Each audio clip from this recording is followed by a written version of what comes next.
Rasulullah. The course of fasting. Tonight is the fourth session, inshallah. The course of fasting. First, before I forget, inshallah, for the kids, we'll have a course, inshallah, next weekend, either Friday evening or on Saturday or Sunday. So parents, please advise after we finish, inshallah, the best time, either Friday, maybe between Maghrib and Isha, or others. We need maybe around 1 hour and a half. The topics of fasting, just to go quickly and briefly, there are many topics related to the fasting. In the first session, we talked about the purpose of fasting, how Allah is introducing it to us in the Quran, the definition of fasting, abstaining from anything that breaks fasting, not just food and drink, anything that breaks the fasting, the Sawm from dawn to sunset, before dawn to sunset. We talked about the etiquette, some of the sunan of Sawm, like eating or breaking the fast immediately by sunset, delaying it to the last time, and also to avoid idle speech and idle behavior. In the old days, always they would list backbiting, talking about people. Nowadays, I think we should focus on social media while people are fasting. Other topics that we'll be, inshallah, continuing with, things that break the fast. مبطلات الصوم, مبطلات الصوم, مكروهات الصوم, things that are disliked in Sawm.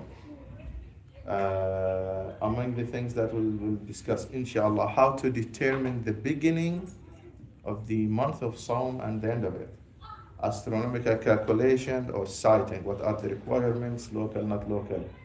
Other things that we will discuss, inshallah, the fasting, who is qualified or who can break the fast. A sick, what kind of sickness, traveler, what kind of traveler. What about women who are pregnant, women who are breastfeeding, the conditions, etc. These are among the things that we discuss.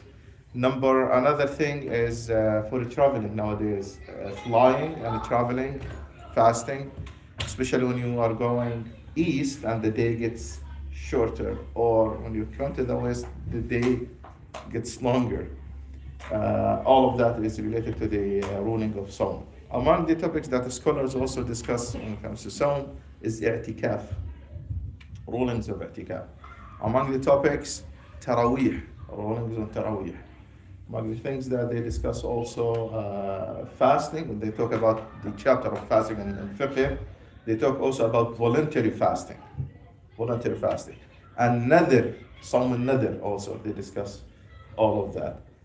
Etc. So these are among the topics that are usually discussed when we talk about the fast.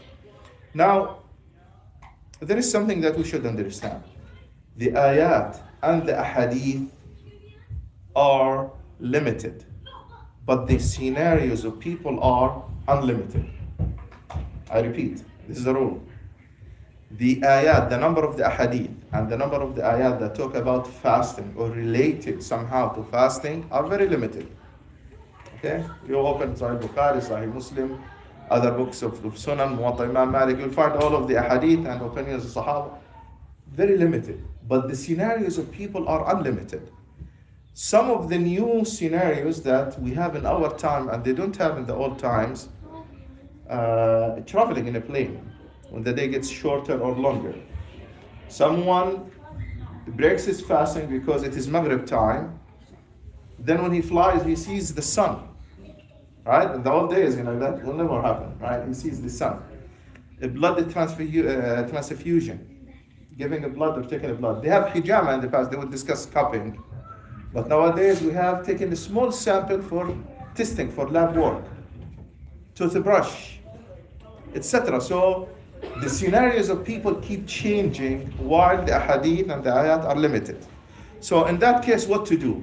Scholars try to fit in these scenarios within the ahadith and the ayat. Agree? They have to do that. They have to do ijtihad for new scenarios. Now the question is, do you expect that all scholars agree on everything? It is not expected that they agree in every detail including someone who has asthma and takes like an inhaler. Do you think that all the scholars agree on that? No. What about the blood testing? Not everyone. So there are many scenarios that the scholars try to do the ijtihad, but it is not agreeing. Even sometimes with the hadith themselves. With the hadith themselves. One of brothers asked me that day about a hadith, for example. Rasulullah sallallahu alaihi wasallam, إذا أذن المؤذن وقد رفع أحدكم يده بالإناء. If the mu'adhin calls for the adhan, fajr. He did not say fajr. When someone hears the adhan and already is holding the container or the cup or the jug, let him not put it back, let him drink, satisfy himself and put it back. Now, do all the scholars agree on the interpretation of this hadith? Some said it is adhan al-fajr. Others said it is another adhan that was before salat al-fajr, before adhan al-fajr. The Messenger ﷺ says in another hadith that Inna Bilal yu'adhinu bilayl. Bilal calls the adhan while it's still night. So eat and drink until Ibn Maktoum makes the adhan. So there were two adhans.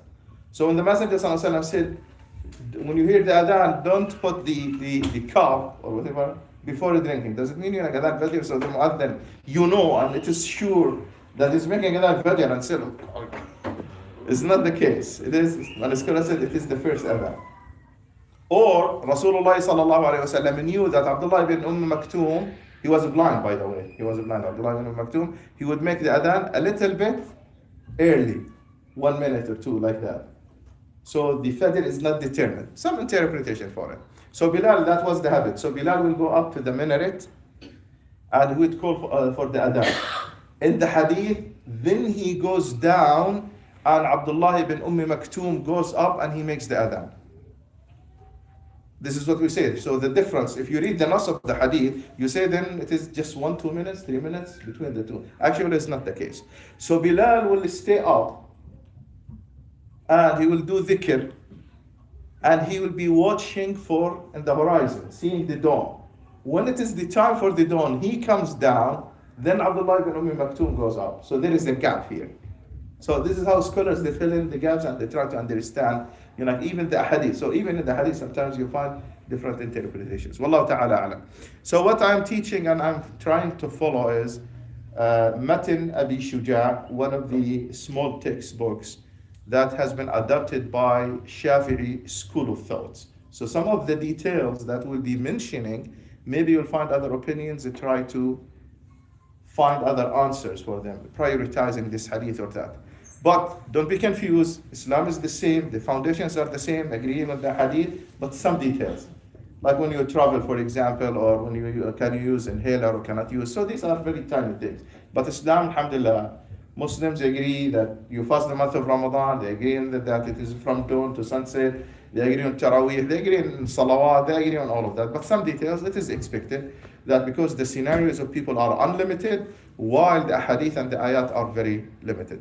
Wallahu ta'ala alam, jazakum Allah khair wa sallallahu alayhi wa sallam.